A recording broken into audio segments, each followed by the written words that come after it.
Hello, കുറച്ച് ingredients വെച്ചിട്ട് എളുപ്പത്തിൽ ഉണ്ടാക്കാൻ പറ്റിയ നല്ല ടേസ്റ്റി ആയിട്ടുള്ള ഒരു ഷേക്ക് ഉണ്ടാക്കിയാലോ. വീഡിയോ കണ്ടിട്ട് ഇഷ്ടപ്പെട്ടിട്ടുണ്ടെങ്കിൽ ഒന്ന് ലൈക്ക് ചെയ്ത് സബ്സ്ക്രൈബ് ചെയ്യണേ. ഇത് ഉണ്ടാക്കാൻ വേണ്ടിയിട്ട് ഒരു 10 ഈത്തപ്പഴം എടുത്തിട്ടുണ്ട്. ഇതിനി ഇതിന്റെ കുരുവെല്ലാം കളഞ്ഞിട്ടൊന്ന് മുറിച്ചെടുക്കാം. ഈത്തപ്പഴം മുഴുവനും ഇതുപോലെ കുരുവെല്ലാം കളഞ്ഞിട്ട് എടുത്തിട്ടുണ്ട്. ഇനി ഒരു 10-12 കാഷ്യൂ നട്ട്സ് കൂടി എടുക്കുക.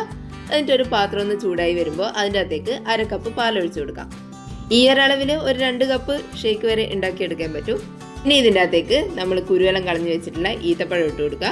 കൂടെ തന്നെ നമ്മൾ എടുത്തു വെച്ചിട്ടുള്ള കാഷ്യൂ നട്ട്സും കൂടി ഇട്ട് കൊടുക്കാം.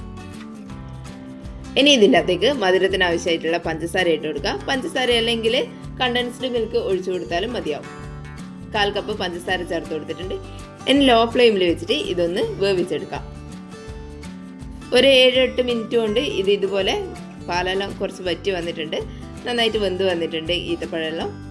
പാൽ ഇതുപോലെ കാണുമ്പോൾ പിരിഞ്ഞതുപോലെ ഉണ്ടാവും. പക്ഷെങ്കിൽ ഇത് ഈത്തപ്പഴവും കാഷ്യൂ നട്ട്സ് എല്ലാം ഇട്ടിട്ട് വറ്റിച്ചെടുത്തത് കൊണ്ട് അങ്ങനെ തോന്നുന്നതാണ്. ഇതിന് ചൂടാറാൻ വേണ്ടിയിട്ട് മാറ്റി വെക്കാം.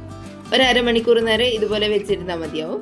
ഇനി ഇത് മിക്സിൻ്റെ ജാറിലേക്ക് ഇട്ട് കൊടുക്കാം. ഇനി ഇതിൻ്റെ അകത്തേക്ക് ഒരു 1/2 കപ്പ് പാല് കൂടി ഒഴിച്ചു കൊടുക്കുക. മുഴുവൻ പാലും ഒഴിച്ചു കൊടുക്കണ്ട, കുറച്ച് പാല് മാത്രം ഒഴിച്ചു കൊടുക്കുക. ഇതൊന്ന് അരഞ്ഞു കിട്ടാൻ വേണ്ടിയിട്ട് മാത്രം. ഇനി ഇതിൻ്റെ അകത്തേക്ക് ഒരു 6-7 ഐസ് ക്യൂബ്സും കൂടി ഇട്ട് കൊടുക്കുന്നുണ്ട്.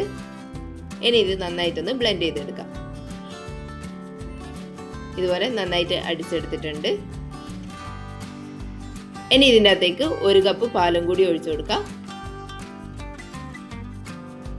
കട്ടപ്പാലുണ്ടെങ്കിൽ അത് ഒഴിച്ചു കൊടുക്കുക, അല്ലെങ്കിൽ നന്നായിട്ട് തണുപ്പിച്ചെടുത്തിട്ടുള്ള പാൽ ഒഴിച്ചു കൊടുത്താൽ മതിയാവും. ഇനി ഇതെല്ലാം കൂടി ഒന്നും കൂടി ബ്ലെൻഡ് ചെയ്തെടുക്കാം. ഇത്രയേ ഉള്ളൂ, നമ്മളെ ഡേറ്റ്സ് കാഷ്യൂ ഷേക്ക് റെഡി ആയിട്ടുണ്ട്. ഇനി ഒരു ഗ്ലാസ്സിലേക്ക് കുറച്ച് കോൺഫ്ലേക്സ് ഇട്ട് കൊടുക്കാം. വേണമെങ്കിൽ ഇതിൻ്റെ കൂടെ കുറച്ച് കാഷ്യൂ നട്ട്സും കൂടി ഇട്ട് കൊടുക്കാം. ഇനി നമ്മൾ അടിച്ചു വെച്ചിട്ടുള്ള ഷേക്ക് ഇതിൻ്റെ അകത്തേക്ക് ഒഴിച്ചു കൊടുക്കാം.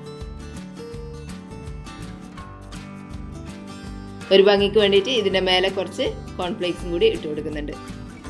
നല്ല ടേസ്റ്റുമാണ്, എളുപ്പത്തിൽ ഉണ്ടാക്കാനും പറ്റും. കൂടുതൽ ഇൻഗ്രീഡിയൻസ് ഒന്നും ആവശ്യമില്ല. കുട്ടികൾക്കെല്ലാം എന്തായാലും ഇഷ്ടപ്പെടും. ഇതുപോലെ ഒന്ന് ഉണ്ടാക്കി നോക്കണേ. വീഡിയോ കണ്ടിട്ട് ഇഷ്ടപ്പെട്ടിട്ടുണ്ടെങ്കിൽ ഒന്ന് ലൈക്ക് ചെയ്ത് സബ്സ്ക്രൈബ് ചെയ്യണേ. താങ്ക്